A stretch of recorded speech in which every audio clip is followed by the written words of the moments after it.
distribució i compra-venda d'art online, no? Més que el que volem aconseguir, el que proposem, és una nova manera, una forma diferent de trencar una mica el que serien els canals tradicionals d'art, no? I per això vam començar a pensar o a desenvolupar aquesta idea que neix amb un aeroport, bàsicament. A mi sempre m'agrada explicar-ho perquè és molt curiós, no? El meu soci, Josep Marès, comenta amb un artista, Jordi Mitjà, què necessitarien els artistes, no? I ell li explicava, diu, és que ens hem de fer veure, és que moltes vegades als canals d'exposició la gent que comença no troba com introduir-se en aquest món, i pensàvem, una aplicació mòbil, que en aquells moments era el que estava, una manera ràpida d'accedir, de comprar una obra d'art. I després tot això, parlant-ne, va acabar fa un any a Martin Pocket, que és aquesta plataforma que hem creat. Com veieu, som 3 persones que estem integrant aquest projecte, jo mateixa, venim de la gestió cultural, el meu soci, Josep Marès, i després l'altre soci és el Ramon Gil, que es dedica més a la part tecnològica, que és que es desenvolupa tot el tema de la web. De totes maneres, també hi ha tots els temes de logos, de les tipografies i totes hi ha intervencions més artístiques. A mi m'agradaria més aviat que veiéssiu una mica el nostre...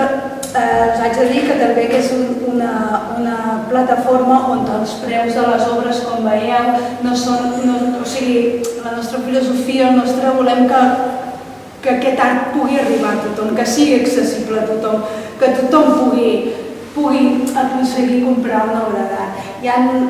Tenim dos tipus de... En aquests moments a la plataforma tenim dos tipus de...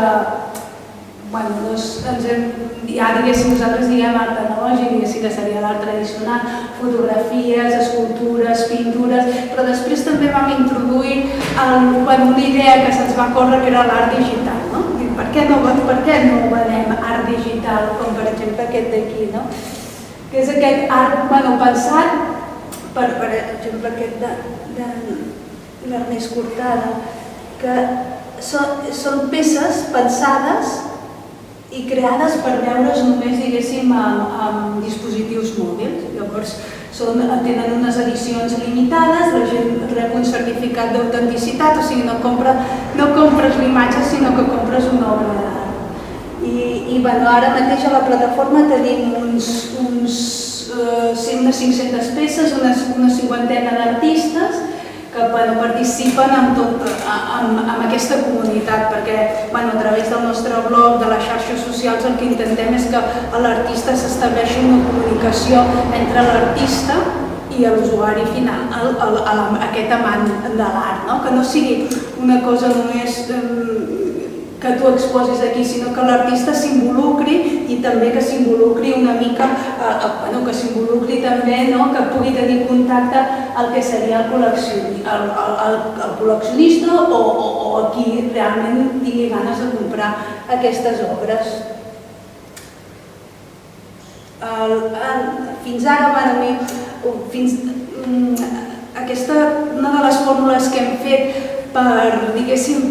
per intentar vendre per uns altres canals, no vendre sinó promocionar també i d'aconseguir la producció d'una obra d'art, vam fer un Verkami. Vam portar a terme un Verkami per crear una tipografia, que és aquesta que veieu tota la web està feta amb aquesta tipografia, que és Martin Pocket regular. El vam aconseguir i llavors vam poder aquesta tipografia fer-la perquè també no té drets, per tant tothom la pot utilitzar per al que hi vulgui. Nosaltres la nostra filosofia és que és una mica que sigui una tipo que pugui servir en el món de l'art. Era aquesta la nostra idea. Llavors, Martin Pocket també ara mateix formem part de l'Startup Catalonia, com aquestes acceleradores, aquestes coses que t'ajuden en tot el que ets rotllos dels màrquetings i dels inversors, perquè clar, al final també necessitem trobar inversors perquè tot això pugui créixer, perquè totes les aplicacions i tot el que comporta crear una comunitat. Precisament també la idea va agradar molt a una gent del Parc Tecnològic de Girona, que és l'Easy Innova, i llavors aquesta gent també està col·laborant en el desenvolupament web juntament amb en Ramon. No sé, nosaltres cada artista, això també és interessant perquè l'artista gestiona la seva galeria, o sigui, l'artista té el password, que és gratis al registre, té un password, la contrasenya, i ell penja i despenja, fa i desfà la seva galeria en funció del que li interessi. Després, nosaltres també ara a finals del mes de juliol també vam fer